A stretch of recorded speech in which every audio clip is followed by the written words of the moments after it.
Hello everyone, आज की इस क्लास में मैं आप सभी को एसएससी सीजीएल 2022 के लिए मैथ का मोस्ट एक्सपेक्टेड पेपर कराने वाली हूँ। तो 25 क्वेश्चंस कराऊंगी आज के इस क्लास में। 25 क्वेश्चंस जो कि प्रत्येक क्वेश्चन 2-2 मार्क्स के यानी 50 मार्क्स के पूछे जाते हैं।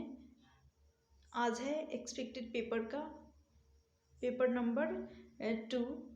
ये इसमें जो भी क्वेश्चंस कराऊंगी प्रीवियस ईयर पेपर पे आधारित आज का ये क्लास रहने वाला है। स्टार्ट करती हूँ इस क्लास। पहला क्वेश्चन है, क्वेश्चन दे रखा है 52 मीटर के खंभे पर एक बंदर एक मिनट में 8 मीटर चढ़ता है तथा 6 मीटर फिसलता है, तो वह खंभे पर चढ़ने में कितना समय लेगा। जैसे कि यहाँ पर एक 52 मीटर का खंभा है, इसकी जो कि डिस्टेंस है, ऊंचाई जो कि 52 है। और इस पे यदि बंदर इस पे 8 मीटर चढ़ा, राइट, 8 मीटर चढ़ने के बाद से वो 6 मीटर पे फिसल गया। 8 मीटर चढ़ा और फिर 6 मीटर पे वो उसने फिसल गया, तो क्या हो जाएगा।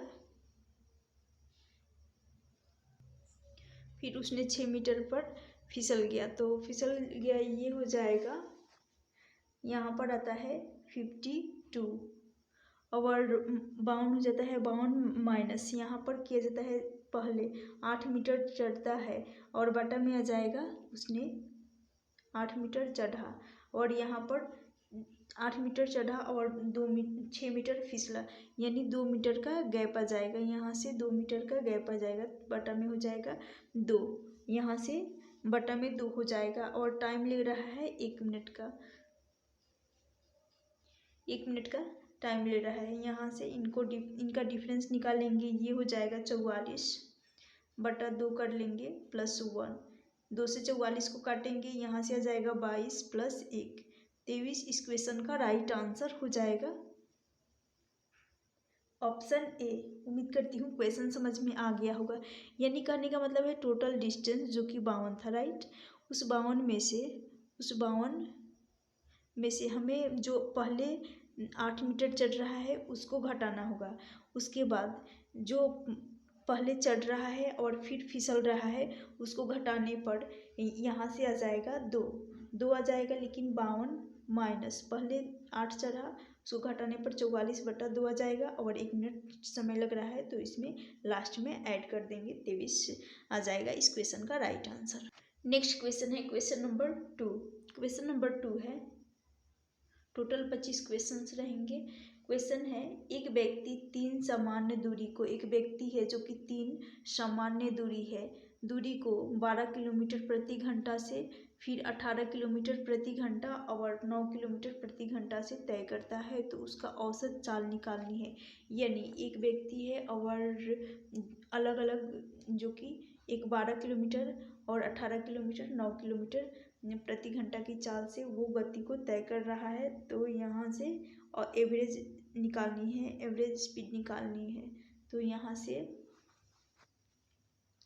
टाइम एंड वर्क वाला कंसेप्ट लगा दूंगी। जैसे कि यहाँ पर है पहला 12 किलोमीटर प्रति घंटा, 18 किलोमीटर प्रति घंटा है, 9 किलोमीटर प्रति घंटा है। अब यहाँ से एलसीएम ले लेंगे 36 ले लेंगे, 12 से ये 36 चला जाएगा, 36 चला जाएगा 3 बार में, 2 बार में, उसके बाद ये चला जाएगा 4 बार में चला जाएगा। एवरेज स्पीड निकालनी है, तो यहाँ आता है ये जो होता है टोटल डिस्टेंस, तो 36 है, 36 इंटू कर लेंगे, 3 सामान्य दूरी है तो यहाँ पर 3 का मल्टीप्लाई किया जाएगा। यदि 2 रहता तो 2 का मल्टीप्लाई किया जाता है। अब यहाँ पर इन सभी को ऐड कर लेंगे, ऐड करेंगे तो यहाँ से 6 और 3 9 आ जाएगा। 9 से 36 को काटेंगे, 4 बार में जाएगा, 4 इंटू 3 कर लेंगे 12। ऑप्शन सी इस क्वेश्चन का राइट आंसर हो जाएगा 12, जो कि एवरेज स्पीड निकल कर आ जाएगी। नेक्स्ट क्वेश्चन है, क्वेश्चन में दे रखा है 25 और 36 का मध्यानुपात मिड प्रोपोर्शन निकालनी है। तो जब भी मिड प्रोपोर्शन मध्यानुपात की बात की जाए तो मध्यानुपात बराबर होता है मध्य अनुपात बराबर होता है √a इंटू बी। ए जो कि 25 है, बी है 36। जब ये 25 इंटू 36 करेंगे, लेकिन रूट से बाहर भी निकलेगा तो रूट से बाहर आएगा 5 हो जाएगा, रूट से 36 बाहर आएगा 6 हो जाएगा। 5 इंटू 6 कर लेंगे, यहाँ पर 30 जो कि आ जाएगा मिड प्रपोर्शन, यानी मध्य अनुपात 30 हो जाएगा। ऑप्शन बी इस क्वेश्चन का राइट आंसर हो जाएगा।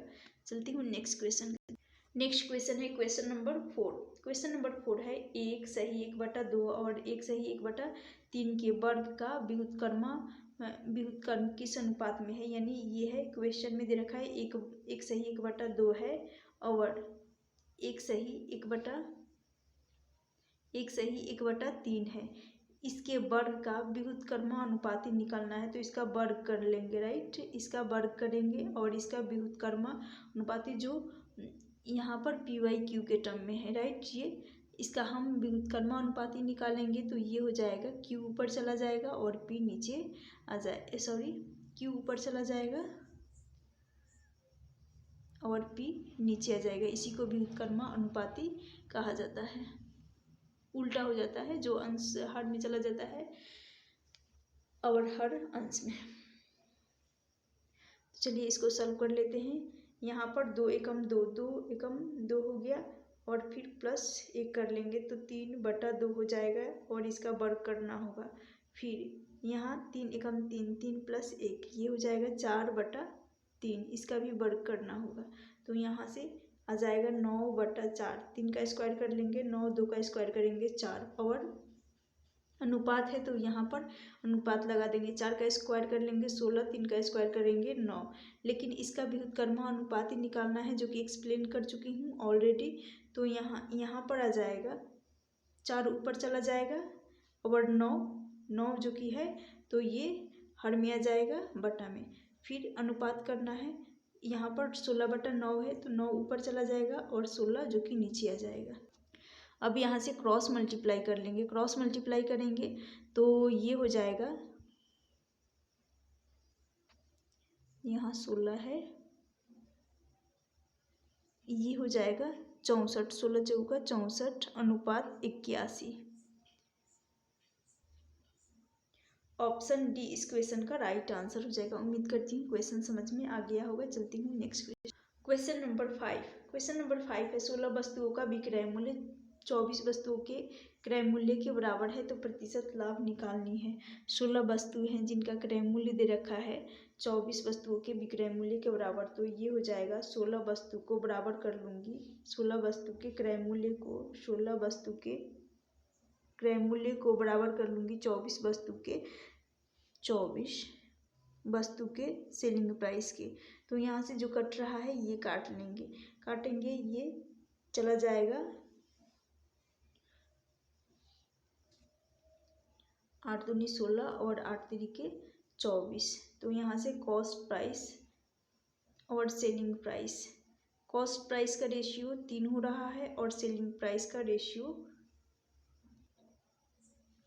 तो ये यहाँ से काटने के बाद ये आ जाएगा जैसे कि सेलिंग प्राइस और फिर कॉस्ट प्राइस। तो यहाँ से 3/2 हो जाएगा, 3/2 हो जाएगा।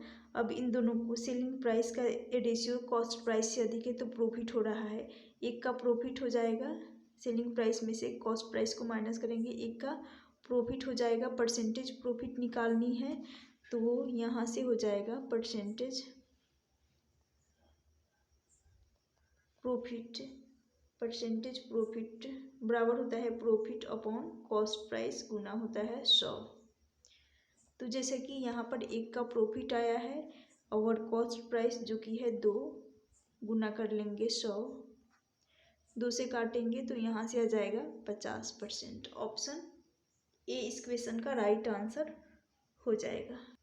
नेक्स्ट क्वेश्चन है क्वेश्चन नंबर 6। क्वेश्चन नंबर 6 है एक घन का आयतन 216 सेंटीमीटर क्यूब है, इसका विकर्ण ज्ञात करनी है। तो घन का आयतन बराबर होता है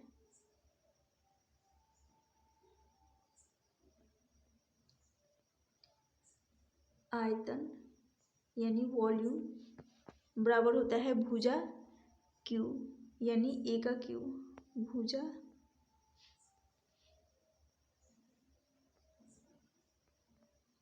क्यू, या इसको कह सकते हैं हम या ए का क्यूब।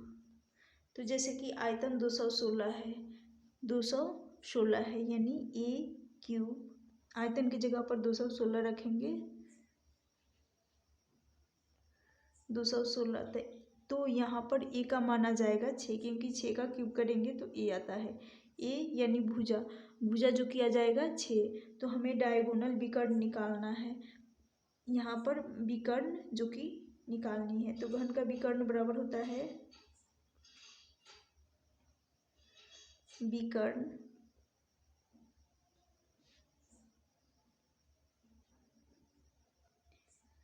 बराबर a√3, विकर्ण होता है a√3। तो a है 6, यहाँ से √3, इस क्वेश्चन का राइट आंसर हो जाएगा ऑप्शन बी।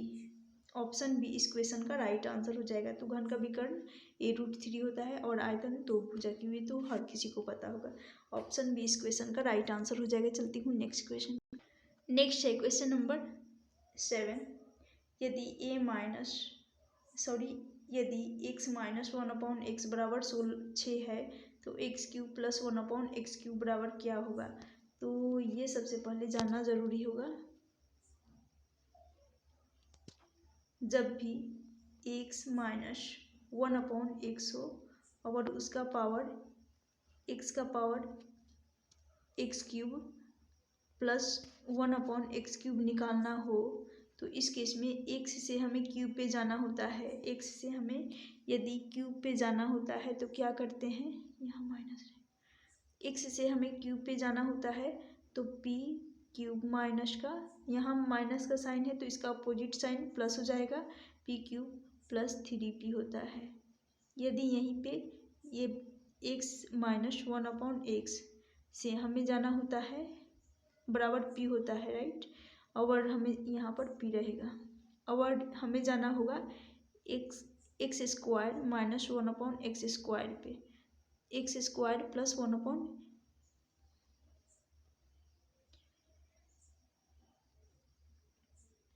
तो x से हमें स्क्वायर पे जाने के लिए p² प्लस 2 किया जाता है,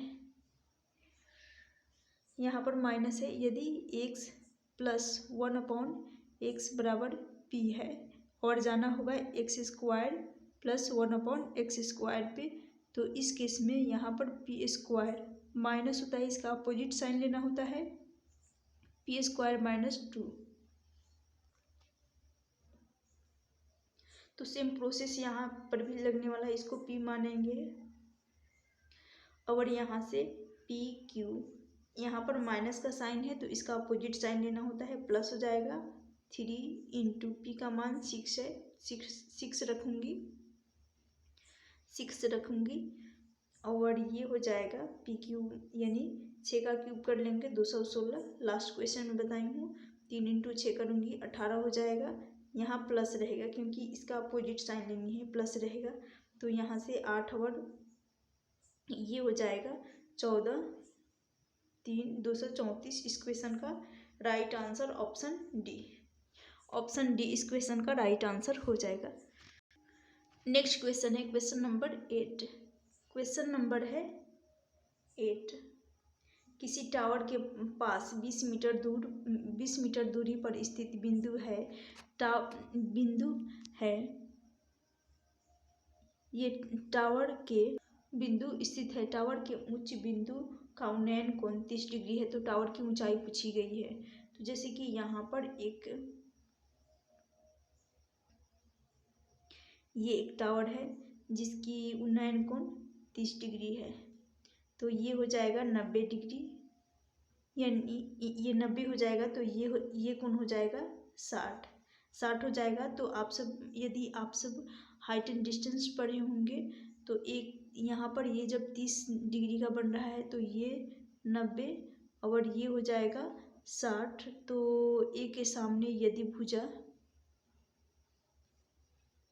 यदि ए के सामने ए हो तो 60 डिग्री के सामने होता है a√3 और 90 डिग्री के सामने 2a होता है, 2a होता है। तो यहाँ पर वैसे ही करना है। किसी टावर के पास 20 मीटर दूर स्थित एक बिंदु है, तो ये हो जाएगा यहाँ पर, ये यदि 20 है और 30 डिग्री के सामने ये हो जाएगा ऊंचाई, a बराबर h हो जाएगा, ऊंचाई हो जाएगा।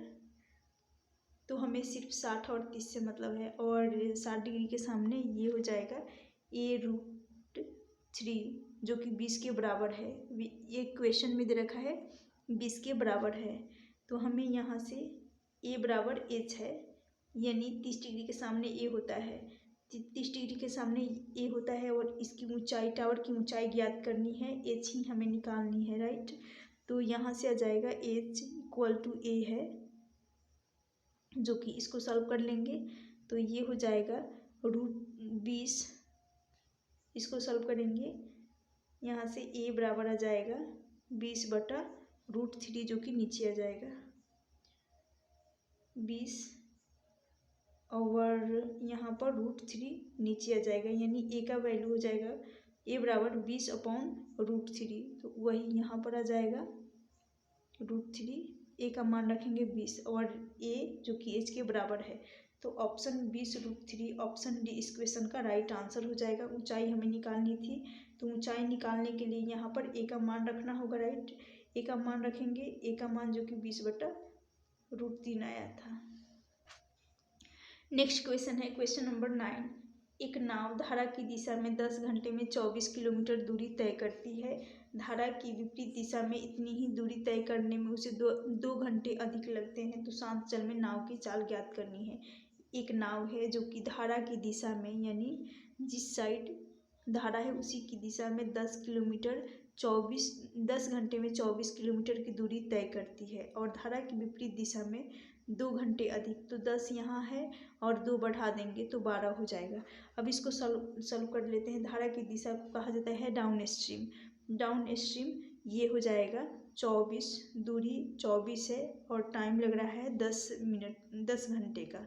तो यहाँ से जब 24 में 10 का भाग लगाएंगे तो ये हो जाएगा 24 की यहाँ पर एक 0 है बटा में, तो एक अंक छोड़कर दशमलव लग जाएगा, तो 2.4 किलोमीटर प्रति घंटा यहाँ से निकल कर आ जाएगा।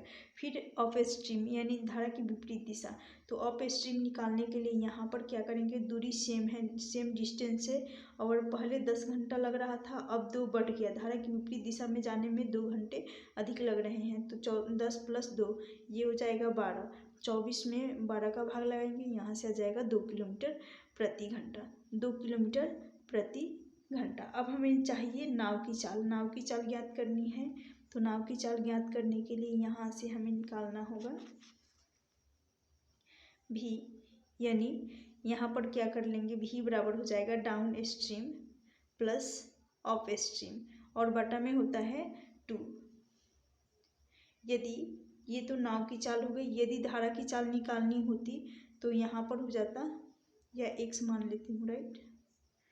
यहाँ पर मान लूँगी 2, इसको मान लूँगी, नाव की चाल को x मान रही हूँ और धारा की चाल को y मान लूँगी। तो यदि यहाँ पर धारा की चाल निकालनी होती तो डाउन स्ट्रीम में से अप स्ट्रीम को माइनस किया जाता है और बटा 2 इसमें भी रहता है, लेकिन यहाँ पर नाव की चाल निकालनी है, यहाँ पर नाव की चाल निकालनी है।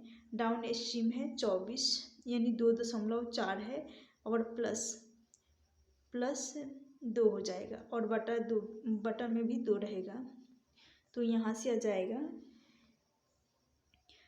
4.4/2।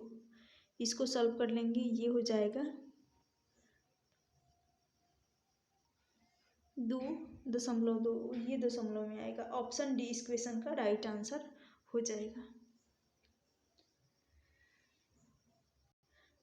तो इस पॉइंट को भी याद रखिएगा, यदि धारा की चाल तो यहाँ पर डाउन स्ट्रीम में से अप स्ट्रीम को घटाया जाता है और बटा में 2 किया जाता है। नाव की चाल पूछी जाए तो नाव की चाल के लिए down stream plus up stream और बटा में 2 किया जाता है। नेक्स्ट क्वेश्चन है क्वेश्चन नंबर 10। 96 किलोमीटर प्रति घंटा की चाल से जा रही है 96 किलोमीटर प्रति घंटा की चाल से जा रही है 30 मीटर लंबी रेलगाड़ी उसी दिशा में 6 किलोमीटर प्रति घंटा की चाल से जा रही एक व्यक्ति को कितने देर में पार कर सकती है।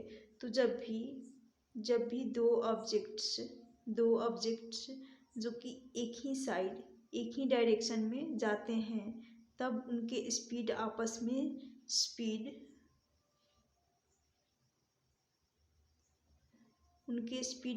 में घट जाते हैं। यदि दो ऑब्जेक्ट्स विपरीत दिशा में यानी अलग अलग डायरेक्शन में जाते हैं तो उनके स्पीड आपस में ऐड हो जाते हैं। तो यहाँ पर घटेगा क्योंकि सेम डायरेक्शन है, डायरेक्शन सेम है तो रिलेटिव स्पीड जो कि घट जाएगा। तो जैसे कि यहाँ पर टाइम डिस्टेंस बराबर हो जाएगा रिलेटिव स्पीड सापेक्ष चाल इनटू टाइम लिया जाएगा यहाँ पर। तो जैसे कि यहाँ दूरी दे रखी है 300 मीटर, 300 मीटर की दूरी है, 300 मीटर की दूरी है और यहाँ पर ट्रेन जा रही है 96 किलोमीटर प्रति घंटा से और रिलेटिव स्पीड है सापेक्ष चाल है घट जाएंगे क्योंकि सेम डायरेक्शन में सेम दिशा में जा रही है। तो यहाँ पर 96 -6 हो जाएगा। 6 किलोमीटर प्रति घंटा की चाल से एक व्यक्ति जा रहा है तो यहाँ पर रिलेटिव स्पीड घट जाएगा, यहाँ से दिया गया और यहाँ से रिलेटिव स्पीड सापेक्ष चाल और इनटू यहाँ पर टाइम की बात की जाए टाइम जो कि निकालनी है। तो यहाँ से 300 बराबर यहाँ से हो जाएगा 96 में से 6 जाएगा तो यहाँ से आ जाएगा 90 आएगा, लेकिन ये किलोमीटर प्रति घंटा में है। और यहाँ पर ऑप्शन का भी ख्याल रखना होता है जब भी टाइम स्पीड एंड डिस्टेंस का क्वेश्चन कर रहे होते हैं तो यह किसी भी क्वेश्चन को करते वक्त ऑप्शन का भी ख्याल रखना होता है। ये किलोमीटर प्रति घंटा में दे रखा है और ऑप्शन सेकेंड में है यानी मीटर प्रति सेकेंड में है। तो इस किलोमीटर प्रति घंटा को हमें मीटर प्रति सेकेंड में कन्वर्ट करने के लिए यहाँ पर 5/18 का डिवाइड करें, 5/18 का मल्टीप्लाई कर लेंगे तो 18 × 90 5 से चला जाएगा तो यहाँ से आ जाएगा। फिर इसको काट लेंगे, फिर 5 से काटेंगे, ये 6 × 30 लेकिन एक 0 है तो ये 0 हो जाएगा। फिर 5 से काटेंगे 12 × 60 यानी टाइम लग जाएगा 12 सेकेंड का, 12 सेकेंड। ऑप्शन बी इस क्वेश्चन का राइट आंसर हो जाएगा। उम्मीद करती हूँ क्वेश्चन समझ में आ गया होगा। चलती हूँ नेक्स्ट क्वेश्चन है, क्वेश्चन दे रखा है क्वेश्चन नंबर 11 प्रथम 5 अभाज्य संख्याओं का योग पूछा गया है। तो प्रथम 5 अभाज्य संख्या वे होते हैं जिनके फैक्टर्स 2 होते हैं, एक तो वे स्वयं से डिविजिबल हो या 1 से। तो चलिए जैसे कि 3 हो गया, 2 से शुरू किया जाता है। सबसे छोटी संख्या जिसका फैक्टर या तो 1 होता है या स्वयं, तो यहाँ से 2 फैक्टर्स होते हैं। तो ये प्रथम अभाज्य संख्या ये हो जाएगा 2 के बाद आ जाएगा 3, इनका योग लेना है। 3 के बाद आ जाएगा 5 के बाद आ जाएगा 7 के बाद आ जाएगा 11 के बाद 13। इन सभी का सम करना होगा। तो यहाँ से 1 2 3 4 5 ही हमें चाहिए, तो यहाँ से हम इसको हटा देते हैं। 12 और ये हो जाएगा 15 और 2 17 और ये 28। ऑप्शन डी इस क्वेश्चन का राइट आंसर हो जाएगा, योग जो कि 28 हो जाएगा। नेक्स्ट क्वेश्चन जो कि ट्रिग्नोमेट्री का है, क्वेश्चन नंबर 12 है। यदि यहाँ दे रखा है 8 cos square theta plus 6 sec square theta का न्यूनतम मान निकालना है यानी मिनिमम वैल्यू निकालनी है। तो जब भी यहाँ पर सबसे पहले इस क्वेश्चन को करने से पहले ये ध्यान रखिएगा, यहाँ इवन पावर इवन है, सम है। जब सम पावर होता है और फिर इनके जो संख्या नंबर है ये 8 है और ये 6 है, तो ये हो गया a बराबर जो कि 8 है और b बराबर 6 है। a बराबर, ये क्यों लिख रही हूँ, क्योंकि मुझे यहाँ पर चेक करनी है कौन सी, यहाँ a और b बराबर है 6, यानी कहने का मतलब है a greater than b, a बड़ा है b से, राइट। जब a बड़ा होता है b से तो उस केस में मिनिमम वैल्यू निकालने के लिए मिनिमम वैल्यू जो होता है, मिनिमम वैल्यू हो जाता है two root A B, two under root A B होता है, two under root A B होता है। और मैक्सिमम वैल्यू जो कि इनफाइनाइट आता है। इस टाइप का क्वेश्चन यदि आप बेसिक पढ़े होंगे ट्रिग्नोमेट्री का, तो मिनिमम वैल्यू निकालने के लिए two under root A B होता है और मैक्सिमम इनफाइनाइट होता है जब ए बड़ा होता है बी से। तो जैसे कि यहाँ पर ए बराबर 8 है, तो मैं यहाँ पर करूँगी 2 अंडर रूट 8 इंटू 6 कर लूँगी, तो यहाँ से आ जाएगा 2 अंडर रूट 48, यहाँ से 48 आ जाएगा। जब 48 आएगा तो इस 48 को मैं, जैसे कि यहाँ 48 है, 48 का फैक्टर 16, इसका फैक्टर कर लूँगी तो 16 और 3 आएगा, 16 और यहाँ पर 3 आएगा फैक्टर करने के बाद। तो 3 को क्या हम रूट से बाहर निकाल सकते हैं? नहीं, कि सिर्फ हम 16 को निकाल सकते हैं, राइट। सिर्फ हम यहाँ पर 16 को निकाल सकते हैं। जब 16 को निकालूंगी तो ये हो जाएगा 4 इंटू 2 तो ऑलरेडी है ही, और रूट के अंदर सिर्फ 3 रह जाएगा क्योंकि 48 को तोड़ी हूँ।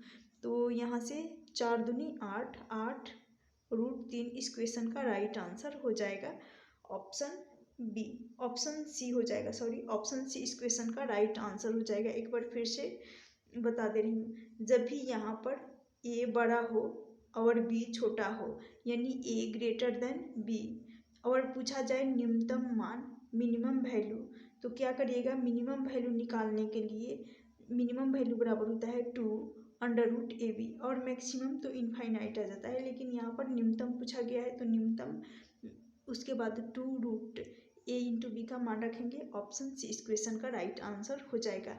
अब चलती हूँ नेक्स्ट क्वेश्चन की तरफ, जिसमें मैं बताने वाली हूँ कि जब बी बड़ा हो ए से तब न्यूनतम मान कैसे निकालते हैं। नेक्स्ट क्वेश्चन है, इसमें मैं बताने वाली हूँ यहाँ पर बी जो कि बड़ा है और ए छोटा है। तो चलिए क्वेश्चन को पढ़ देती हूँ। सबसे पहले, यदि A 6 cos theta plus 8 sec theta का न्यूनतम मान निकालना है। यानी कहने का मतलब है यहाँ पर ए है 6 और बी 8 है, तो यहाँ बी बड़ा है ए से, बी बड़ा है ए से, तो यहाँ हो जाएगा, यहाँ पर मिनिमम वैल्यू निकालनी है, तो मिनिमम वैल्यू निकल कर आ जाएगा, मिनिमम वैल्यू जो कि हो जाएगा ए इंटू बी हो जाएगा, और मैक्सिमम तो सेम रहेगा, यहाँ पर भी मैक्सिमम इनफाइनाइट ही रहने वाला है, तो हमें मिनिमम निकालना है। कब ये ए इंटू बी होगा? जब बी बड़ा हो और ए छोटा हो। यदि बी बड़ा होता, ए बड़ा होता और बी छोटा, तो लास्ट क्वेश्चन में एक्सप्लेन कर चुकी हूँ। तो यहाँ से हमें मिनिमम न्यूनतम मान निकालनी है, राइट। तो ए का मान है 6, बी का मान है 8, तो यहाँ से आ जाएगा, यहाँ लेकिन प्लस में रहेगा, ये प्लस में रहेगा, माफ करिएगा, ए प्लस बी रहेगा, यहाँ पर क्या रहेगा, ए प्लस बी रहेगा। तो ये हो जाएगा 6 + 8 14, इस क्वेश्चन का राइट आंसर हो जाएगा ऑप्शन बी 14। यहाँ पर मिनिमम वैल्यू निकालने के लिए a प्लस बी किया जाता है जब b बड़ा होगा और a छोटा होगा और मैक्सिमम इनफाइनाइट। नेक्स्ट क्वेश्चन है क्वेश्चन नंबर 14। क्वेश्चन नंबर 14 दे रखा है, सिंप्लीफिकेशन का है। क्वेश्चन दे रखा है 603 गुना 597। अब यहाँ पर 600 है और यहाँ पर 597 है। क्यों ना मैं बेस मान लेती हूँ 600 को, तो ये 600 से 3 अधिक है, ये 600 से 3 अधिक है और 597 600 से ये जो कि 3 कम है, 600 से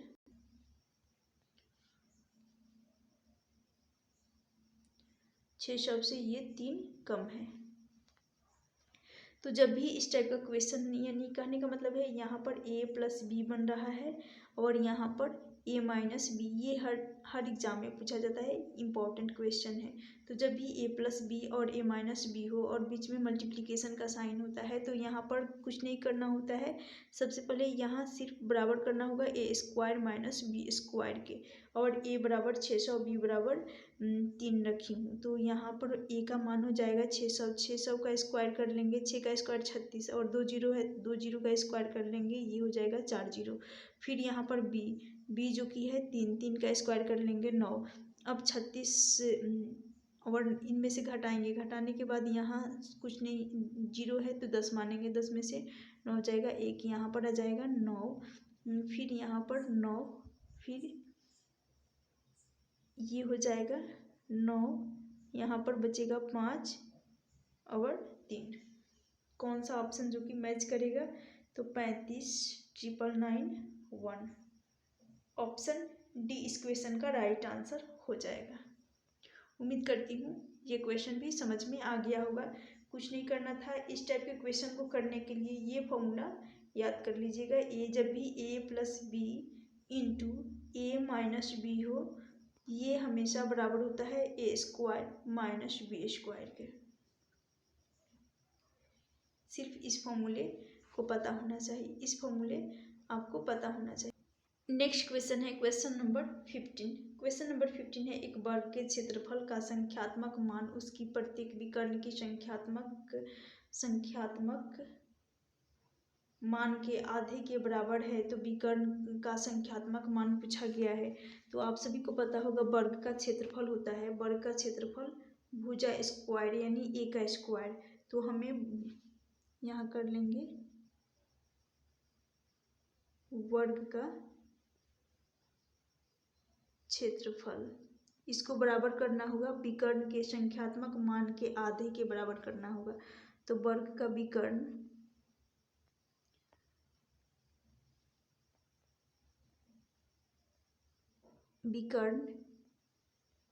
वर्ग का क्षेत्रफल होता है a स्क्वायर यानी भुजा स्क्वायर, और वर्ग का विकर्ण होता है 2√a √2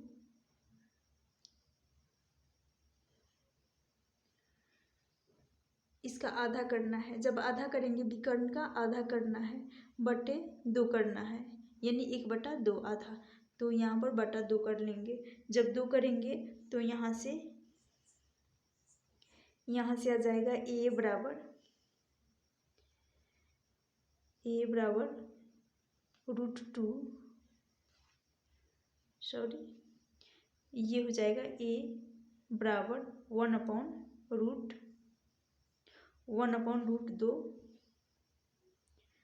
1/√2 आ जाएगा। जब 1/√2 आ जाएगा तो विकर्ण होता है, जैसे कि बताई हूँ, विकर्ण जो कि होता है, विकर्ण बराबर हो जाता है 2√a और a का मान जो कि है 1/√2 आया है।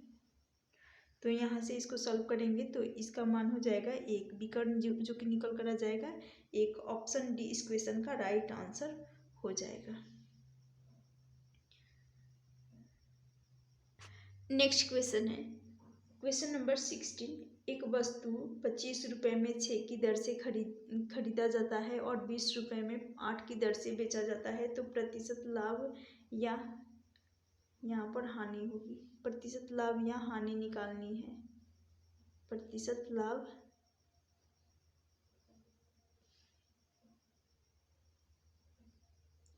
या हानि निकालनी है। तो चलिए सॉल्व कर लेते हैं। जैसे कि यहाँ पर 25 रुपये है, 25 रुपये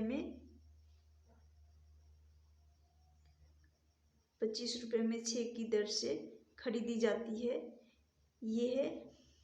और 20 रुपये में 8 की दर से बेची जाती है, 20 रुपये में 8 की दर से बेची जाती है। तो इसको हमें बराबर करना होगा, यानी इसको 6 है और ये यहाँ पर 8 है।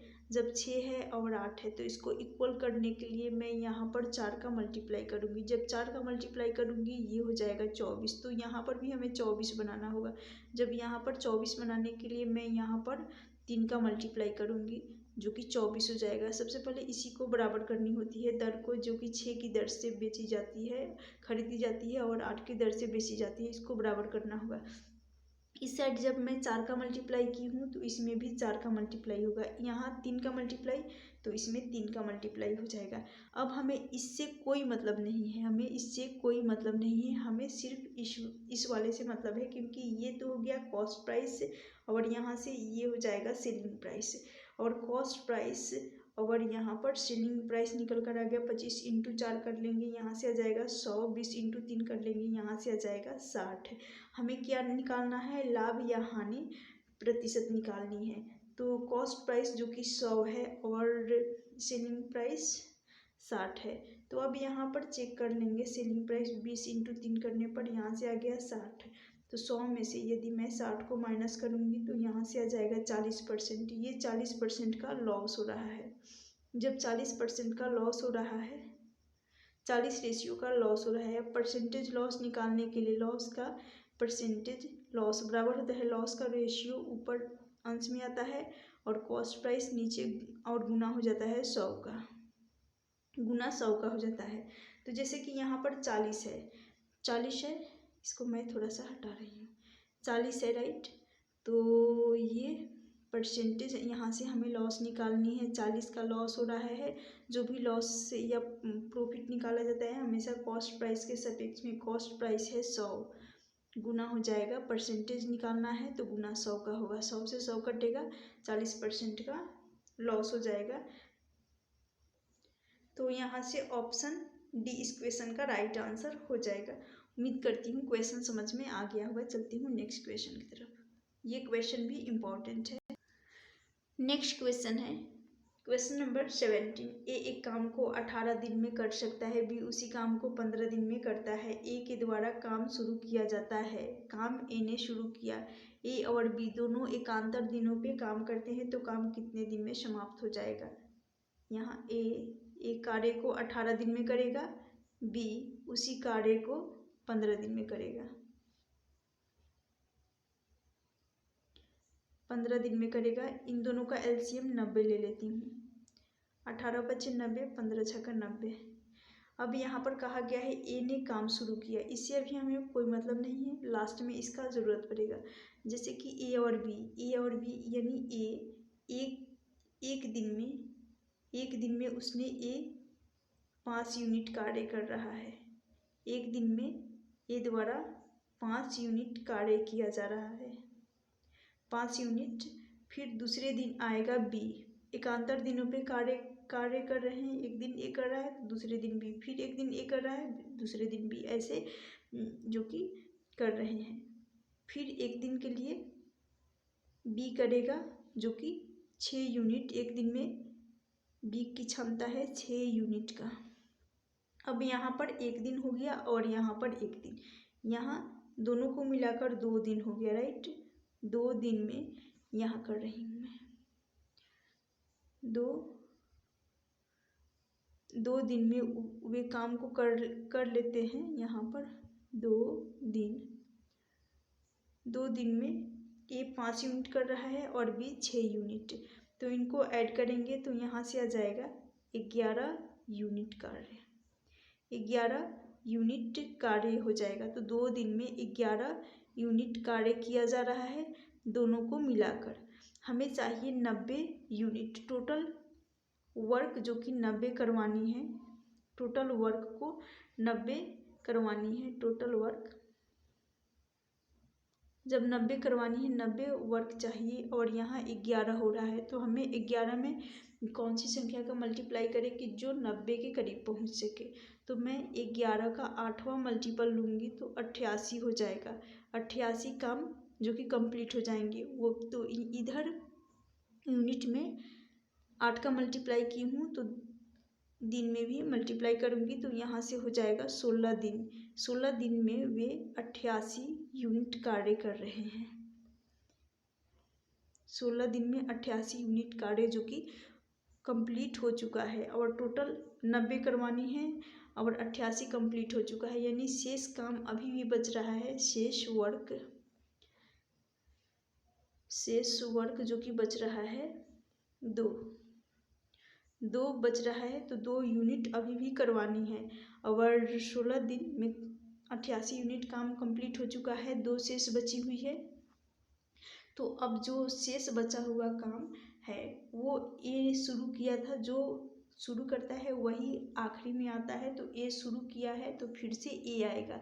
और 2 यूनिट बचा हुआ काम, ए की इफिशियंसी, ए एक दिन में 5 यूनिट कार्य कर रहा है, तो 2 शेष बचा हुआ कार्य है और 88 यूनिट कार्य 16 दिन में हो रहा है। शेष बचा कार्य 2 है। अब ए करने आएगा, लेकिन ए की इफिशियंसी क्षमता है 5 यूनिट का, तो बटा हो जाएगा 5। तो 16 सही 2/5 इस क्वेश्चन का राइट आंसर हो जाएगा ऑप्शन डी। उम्मीद करती हूँ क्वेश्चन समझ में आ गया होगा। ये क्वेश्चन भी इम्पोर्टेंट है। मैं जो भी क्वेश्चन करा रही हूँ सभी क्वेश्चंस इम्पोर्टेंट है। चलती हूँ नेक्स्ट क्वेश्चन है क्वेश्चन नंबर 18। 24 छात्रों ने दान के लिए धन एकत्रित किया। औसत योगदान 50 रुपये था। बाद में उनके शिक्षक ने कुछ धन की योगदान दिया। अब औसत योगदान 56 हो गया, तो शिक्षक का योगदान कितना है। यहाँ पर ज्वाइन वाला concept, left and join, average का क्वेश्चन है, इसमें लेफ्ट एंड ज्वाइंट वाला कंसेप्ट लगेगा, ज्वाइन वाला। चलिए ये होता है, कंसेप्ट बता देती हूँ।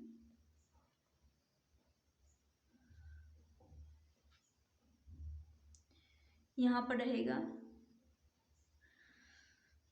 Old average join. ये ओल्ड एवरेज सबसे पहले आता है, ओल्ड एवरेज यानी पुरानी औसत, प्लस होता है यहाँ पर ओल्ड नंबर प्लस ये नंबर है न्यू नंबर और बटा में भी न्यू नंबर ही आता है और यहाँ पर एवरेज डिफरेंस लिया जाता है। यहाँ लिया जाता है एवरेज डिफरेंस। ये वाला कंसेप्ट जो कि याद कर लीजिएगा। फिर से रिपीट कर दे रही हूँ, जब भी ज्वाइन वाला कंसेप्ट लगे तो यहाँ ओल्ड एवरेज आता है, प्लस यहाँ पर होता है old number plus new number और बटा में जो आता है उसी को बटा में किया जाता है और यहाँ पर एवरेज डिफरेंस लिया जाता है। तो जैसा कि यहाँ पर 24 छात्र ने योगदान दिए जिनका औसत योगदान 50 है, तो यहाँ पर 50 हो जाएगा। प्लस ले लेंगे क्योंकि ज्वाइन हो रहा है। 24 छात्र हैं यानी पुराना नंबर जो कि 24 है, तो यहाँ पर 24। उसके बाद उनके शिक्षक शामिल हो रहे हैं, यानी कुछ नहीं कहा गया है, सिर्फ शिक्षक कहा गया है, तो +1 हो जाएगा। जब एक शामिल हो रहा है तो यहाँ पर बटा में 1 जो कि हो जाएगा, क्योंकि एक शिक्षक ने योगदान किया, तो यहाँ पर 1 हो जाएगा। फिर यहाँ पर डिफरेंस लेनी है।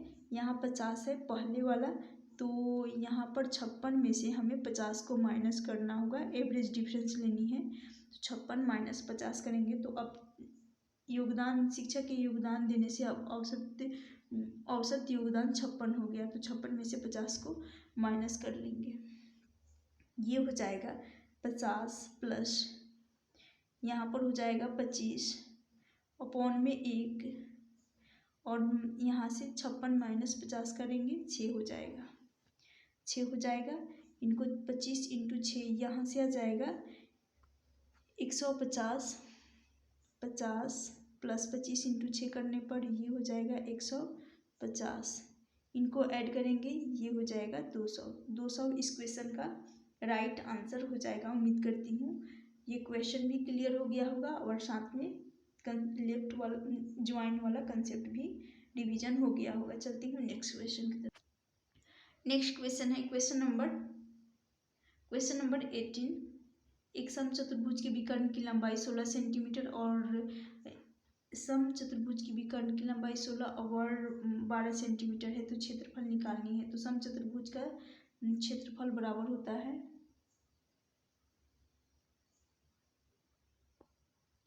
समचतुर्भुज का क्षेत्रफल बराबर होता है 1/2 गुना d1 इंटू d2। d1 और d2 ये पहला विकर्ण हो गया और दूसरा विकर्ण।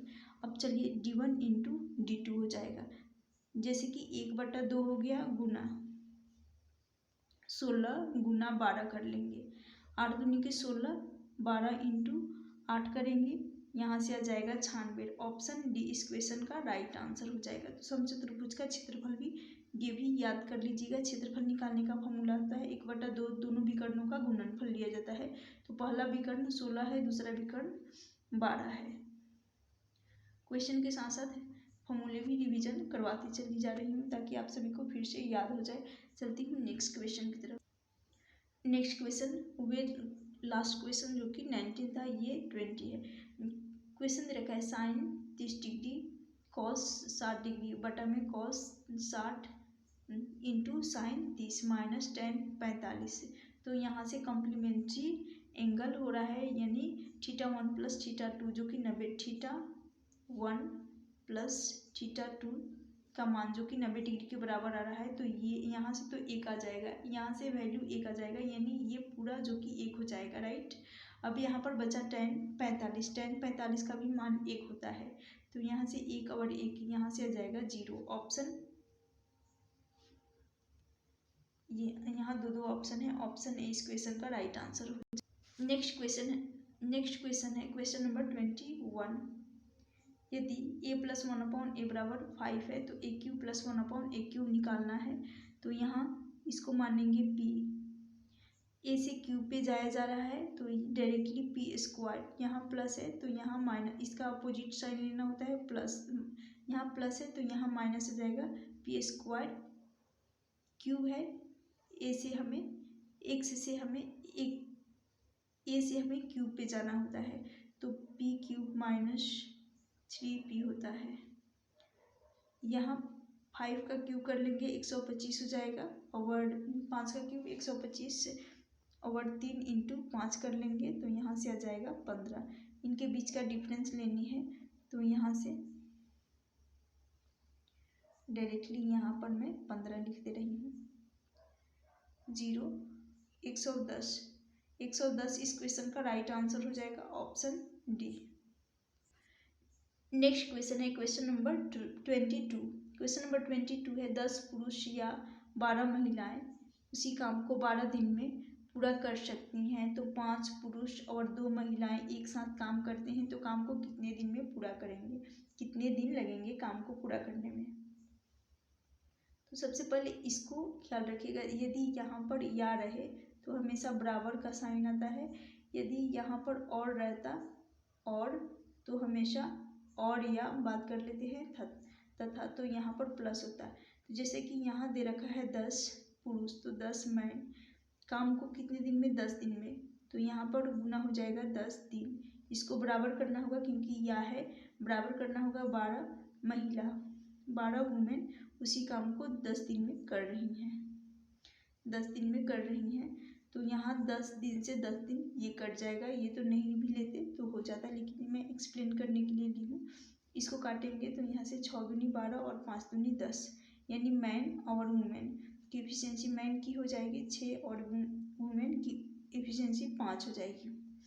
पुरुष का 6 और महिला का 5 हो जाएगा। अब यहाँ पर हमें टोटल वर्क निकालनी है। टोटल वर्क, जब टोटल वर्क निकालनी है तो यहाँ से हो जाएगा टोटल वर्क बराबर होता है या तो इस इक्वेशन में पुट कर दूंगी मैन और वुमेन की एफिशिएंसी को, या इसमें। तो मैं चलिए इसमें पुट कर रही हूँ। तो 10 पुरुष हैं, इनकी एफिशिएंसी है 6, तो गुना 6 कर लेंगे। कार्य को कितने दिन में कर रहे हैं? 10 दिन में, तो गुना हो जाएगा 10 का। और बटा में फिर यहाँ पर 5 पुरुष और 2 महिला, तो 5 पुरुष रखेंगे और पुरुष की एफिशिएंसी है 6 और 2 महिलाएं हैं, तो यहाँ पर और है तो प्लस लगेगा। 2 महिला की एफिशिएंसी है 5। यहाँ से 10 × 5 × कार्य को कर रहे हैं, सॉरी 6 रहेगा यहाँ पर। 10 × 6 ×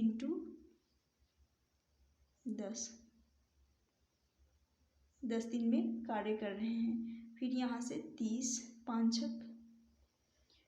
5 महिला 5 पुरुष 6 दिन में कार्य कर रहे हैं और 10 महिला 5 महिला 2 महिला 5 दिन में, तो यहाँ से 10 हो जाएगा और यहाँ से 30 हो जाएगा, यानी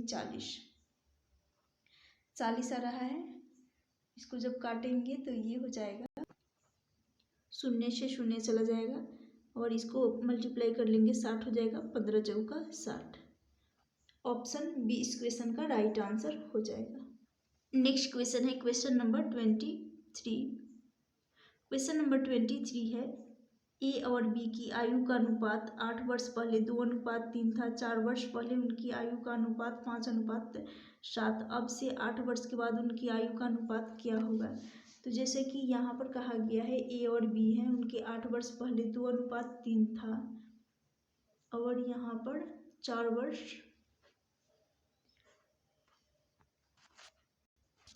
यहाँ रहेगा 4 वर्ष बाद।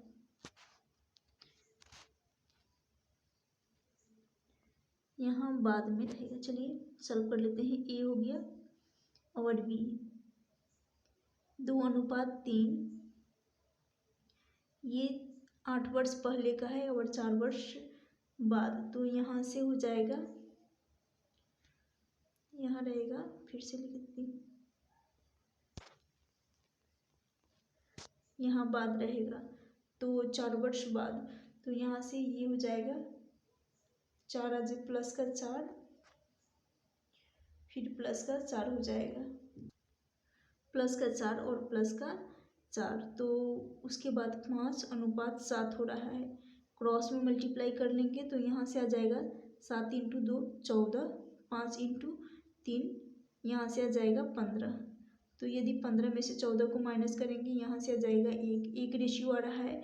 फिर इस 7 और 5 का गैप देखेंगे, 2 का आ रहा है, 2 × 4 कर लेंगे तो यहाँ से 1 रेशियो का मान आ जाएगा 8। क्रॉस में मल्टीप्लाई कर लेंगे, 1 रेशियो का मान 1 रेशियो बराबर आ गया, 1 रेशियो बराबर आ जाएगा 8। जब 1 रेशियो का मान 8 आ गया है तो इसमें मैं मल्टीप्लाई कर लूँगी, तो ए का हो जाएगा और बी का 8 वर्ष पहले वाला, तो यहाँ से 8 × 2 कर लेंगे तो यहाँ से आ जाएगा 16।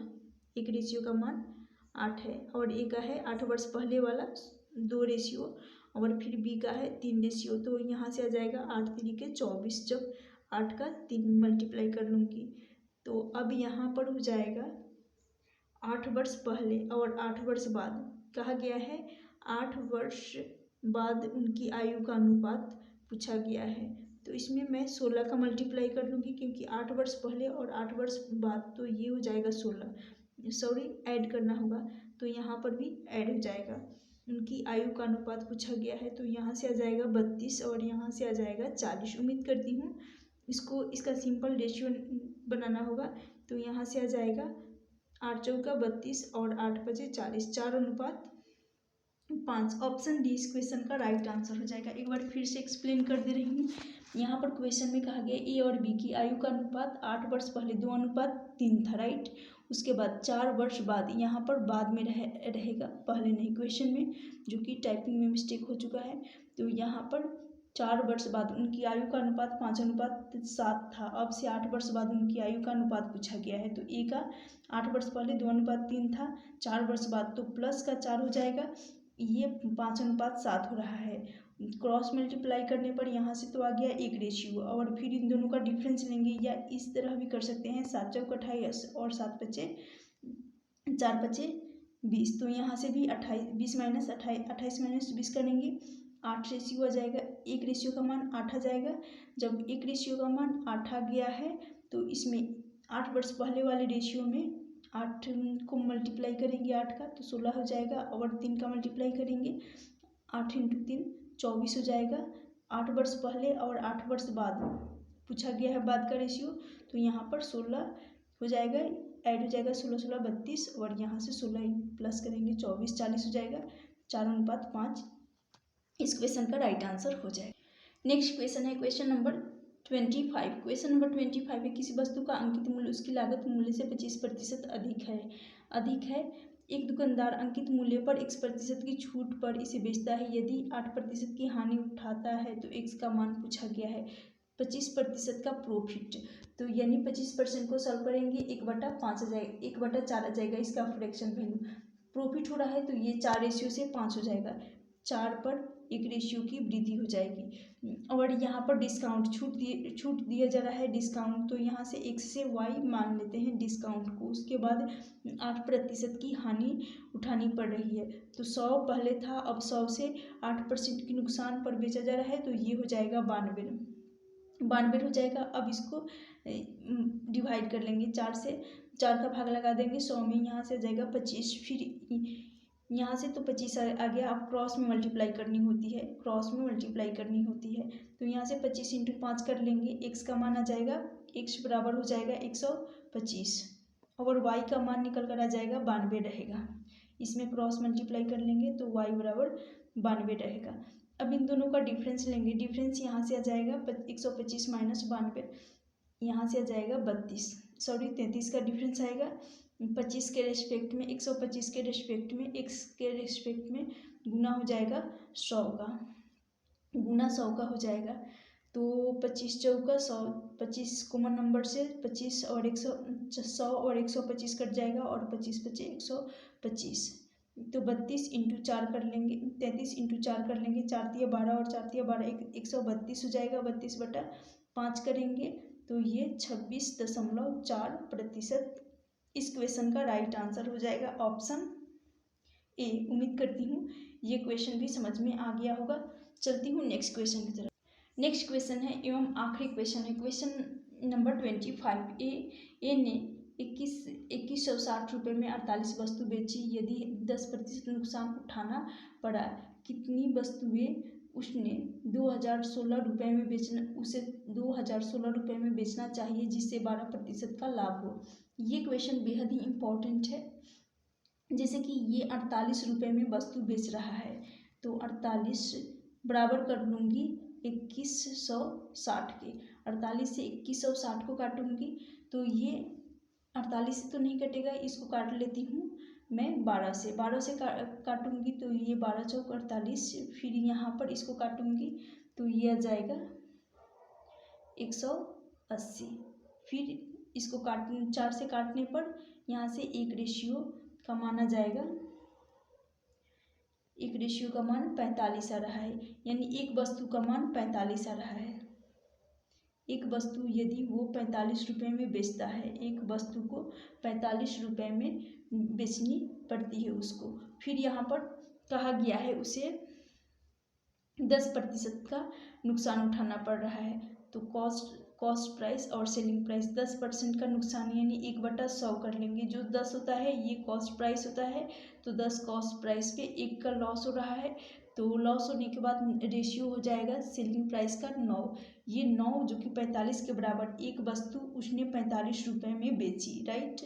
एक वस्तु को 45 रुपये में बेची, तो ये 9 रेशियो बराबर कर लेंगे 45 के 9 से काटेंगे 45 को, तो यहाँ से आ जाएगा 1 रेशियो का मान, यानी सेलिंग प्राइस का रेशियो हो जाएगा 5। ये 1 रेशियो का मान आ गया, 9 सेलिंग प्राइस का रेशियो है 9 से काटने पर 45 आ रहा है, 1 रेशियो का मान 5 आ गया। ये जो 1 रेशियो का मान 5 आया है, इसको कॉस्ट प्राइस में मल्टीप्लाई करने पर यहाँ से आ जाएगा 50। ये जो 50 आ गया है, इसको हमें कहा गया है 12% लाभ के बराबर। तो इस 50 का हम 12% प्रॉफिट कर लेंगे तो गुना हो जाएगा 50 इंटू 12% का लाभ, तो 100 पर 12 का लाभ हो जाएगा, यानी 112 हो जाएगा। 112% है तो बटा 100 हो जाएगा। अब इसको काटेंगे तो ये होगा, यहाँ पर शून्य से शून्य चला जाएगा, 5 दूनी 10, 2 से चला जाएगा, फिर 2 से 112 को काटेंगे, 5 दूनी 10, 6 दूनी 12, यानी 56 आ रहा है। यहाँ पर 56 जो कि आ रहा है, 12% लाभ हो रहा है तो 56 आ रहा है 50 का 12% करने पर, 12% का लाभ करने पर। तो ये 56 को, इस 56 को मैं 2016 सबसे काटूंगी, बराबर कर लूँगी। 56 बराबर करूँगी यदि 2016 के बराबर करूँगी 16 रुपये के, तो यहाँ से आ जाएगा, इसको काटने पर इसका मान आ जाएगा, ये चला जाएगा 36 से, तो 36 इस क्वेश्चन का राइट आंसर हो जाएगा ऑप्शन बी। ऑप्शन बी इस क्वेश्चन का राइट आंसर हो जाएगा। तो उम्मीद करती हूँ ये क्वेश्चन भी आप सभी को समझ में आ गया होगा। गाइज आज का ये क्लास यदि आप सभी को अच्छी लगी तो प्लीज़ लाइक ज़रूर करना, जो चैनल पे नए हैं चैनल को भी सब्सक्राइब कर लीजिएगा। Thank you for watching this.